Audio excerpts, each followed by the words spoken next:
أعوذ بالله من الشيطان الرجيم پناہ مانگتا ہوں میں اللہ کی شیطان مردود سے۔ بسم الله الرحمن الرحيم شروع اللہ کا نام لے کر جو بڑا مہربان نہایت رحم والا ہے۔ أعوذ بالله من الشيطان الرجيم بسم الله الرحمن الرحيم ومنهم الذين يؤذون النبي ويقولون هو أذن قل أذن خير لكم يؤمن بالله ويؤمن للمؤمنين ورحمة للذين آمنوا منكم والذين يؤذون رسول الله لهم عذاب أليم يحلفون بالله لكم ليرضوكم والله ورسوله أحق أن يرضوه إن كانوا مؤمنين ألم يعلموا أنه من يحادد الله ورسوله فأن له نار جهنم خالدا فيها ذلك الخزي العظيم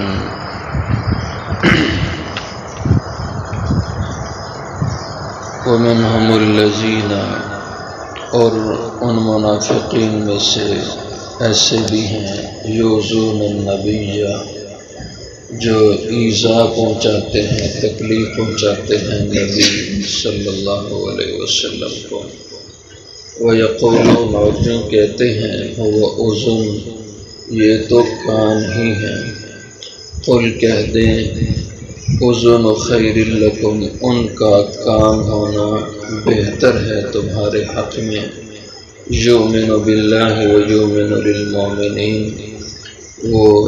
یقین رکھتے ہیں ایمان رکھتے ہیں اللہ پر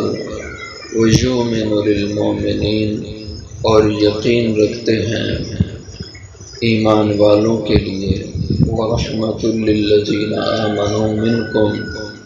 اور وہ رحمت ہے ایمان والوں کے لیے تم میں سے والذین یؤذون رسول اللہ اور جو لوگ کے ایذا دیں رسول اللہ صلی اللہ علیہ وسلم کو لہم عذاب علیم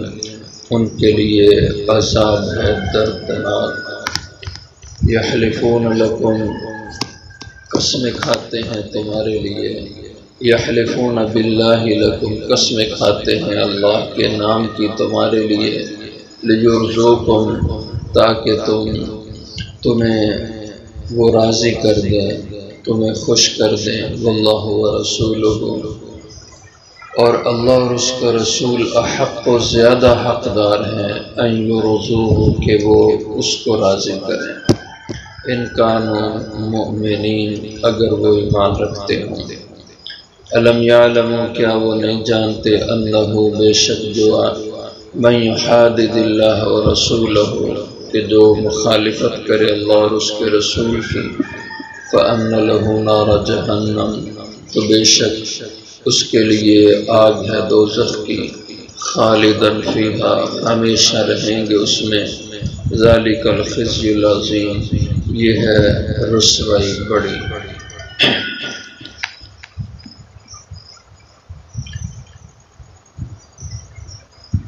گزشتہ آیت مبارکہ میں صدقات زکوٰۃ نظر وغیرہ ان کے مصارف کا بیان ہوا کہ زکوٰۃ کے حقدار مستحق کون ہیں تو سب سے پہلے فرمایا فقیر پھر فرمایا مسکین اور والعاملین علیہا تیسرے نمبر پہ جو زکوٰۃ کے شعبہ کے نگران اور افسران ہیں اور اس کو جمع کرنے اور پھر مستحقین پر خرچ کرنے کی ذمہ داری جن پہ ہے یہ لوگ اور جن کے دلوں کو اسلام کی طرف راغب کرنا ہو ان کو اور جو غلام آزاد کرنے ہوں ان کو زکوٰۃ دی جائے اور جو مقروض ہوں ان کو زکوٰۃ جو اللہ کی راہ میں نکلے ہوئے ہوں اور جو مسافر یہ 8 مصارف ہیں فرمائے ان کو زکوٰۃ دی جائے تو ایک تھوڑی سی وضاحت ہے، کچھ بات رہ گئی تھی پچھلے درس میں تو اس میں یہ بھی بتلایا تھا کہ سید خاندان بنو ہاشم ان کو زکوٰۃ نہیں لگتی۔ تو سید خاندان سے مراد بنو ہاشم ہے۔ تو بنو ہاشم میں نے عرض کیا تھا حضرت علی رضی اللہ عنہ کی اولاد، اور اسی طرح حضرت عباس رضی اللہ عنہ کی اولاد، حضرت جعفر کی اولاد، حضرت عقیل کی اولاد، اور حارث ابن عبد المطلب کی اولاد، یہ بنو ہاشم کہلاتے ہیں۔ تو ان کو زکوٰۃ نہیں لگتی، اور اصطلاحاً آل رسول ان کو کہہ دیتے ہیں۔ تو باقی جو حضور صلی اللہ علیہ وسلم کے جو اہل بیت ہیں، اس سے مغالطہ بعض حضرات کو یہ لگ سکتا ہے کہ جب یہی آل رسول ہیں جن کا بھی ذکر ہوا، تو پھر عام طور پہ جمہور کا موقف ہے کہ اہل بیت میں اللہ کے نبی کی بیویاں بھی ہیں، ازواج مطہرات بھی ہیں، تو وہ اصطلاح اہل بیت کی ہے۔ تو اہل بیت میں حضور کی ازواج بھی شامل ہیں، اور یہ حضرات ان کی اولادیں بھی شامل ہیں۔ لیکن جب بنو ہاشم یا سید خاندان کہیں گے تو پھر اس میں صرف یہ لوگ شامل ہیں، بنو ہاشم میں حضور کی ازواج داخل نہیں ہیں، کیونکہ وہ تو مختلف خاندانوں سے تھیں۔ تو اس لیے اس سے مراد خاندان بنو ہاشم ہے، سید خاندان اس سے مراد ہے کہ ان کو زکوٰۃ نہیں دی جا سکتی۔ اور اسی طرح ان کو زکوٰۃ کے محکمے کا افسر بھی نہیں رکھنا چاہیے،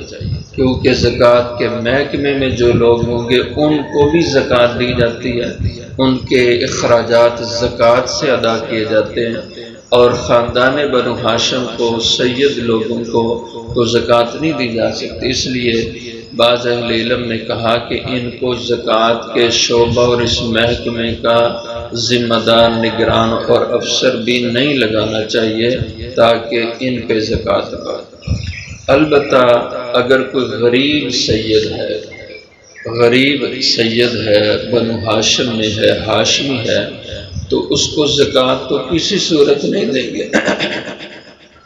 بعض کو مغالطہ لگا کہ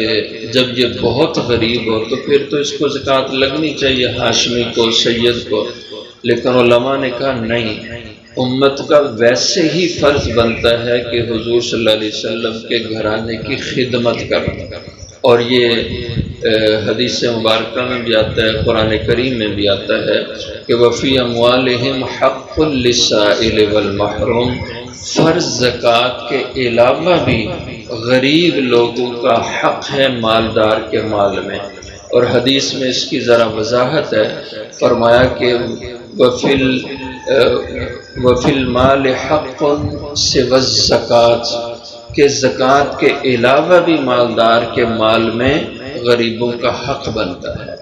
تو زکوٰۃ کے علاوہ، صدقات کے علاوہ سید خاندان کے غریب لوگوں کی خدمت کرنا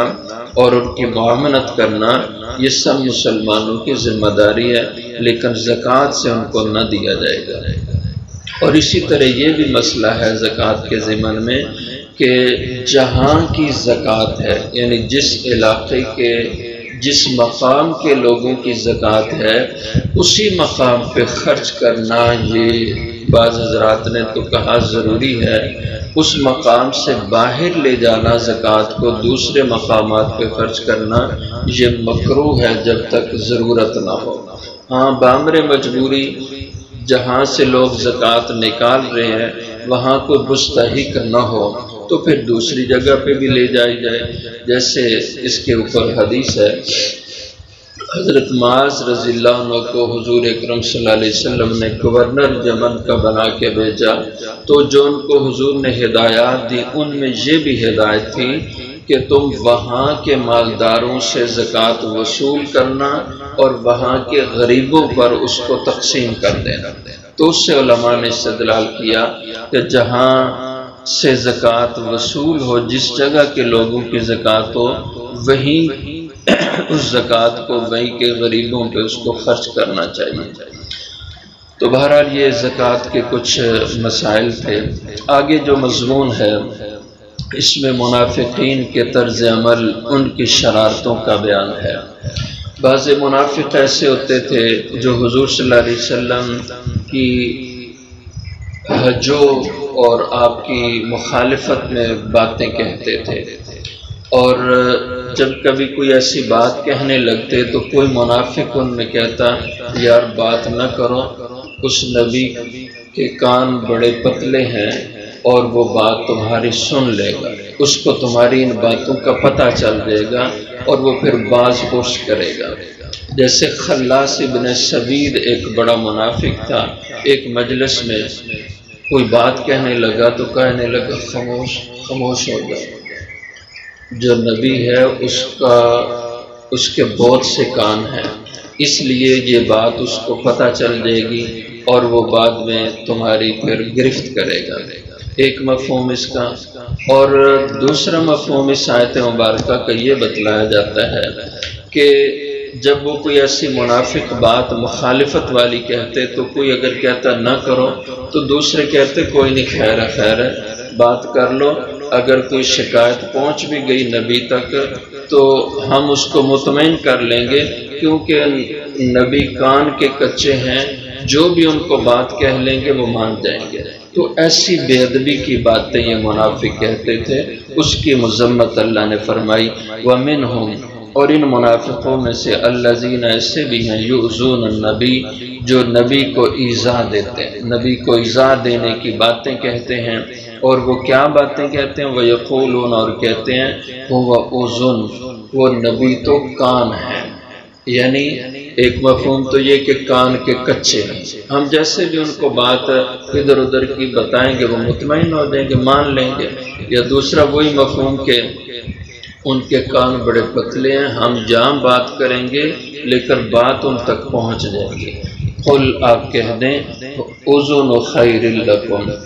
نبی کا کان والا ہونا